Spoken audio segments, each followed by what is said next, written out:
سلامونه، وخت مو په خیر. ولسمشر محمد اشرف غني د 1400 ښوونیز کال د پیل زنګ وواهه. هغه وویل سږ کال به 1 میلیون نوي ماشومان په ښوونځیو کې شامل او راتلونکی کال به 1800 نوي ښوونځي جوړ شي.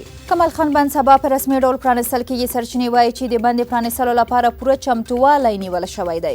ناټو وایي طالبان باید د القاعده ډلې په ګډون د نړیوالو ترهګرو ډلو له ملاتړه لاس واخلي. د دغه سازمان سرمنشي یلنس ستولتنبرګ ویلي چې د افغان سولې له بهیره ملاتړ کوو او دا ستونزو د ختمولو یوازینۍ لاره ده. د روان میلادي کال په لومړیو 2 میاشتو کې 49,000 تنه د جګړو له امله بې ځایه شوي دي. د ملګرو ملتونو د بشري مرستو د همغږۍ اداره وایي چې دغو کسانو په 12 ولایتونو کې خپل کورونه پرې ایښي دي. افغان حکومت وایي له تروریزم سره د مبارزې په برخه کې د نړیوالې ټولنې د همکارۍ هرکلی کوي. د ملي امنیت شورا سلاکار ویلي چې موږ ته د خپلې خاورې او خلکو ساتنه یو دایمي او ملي مکلفیت دی.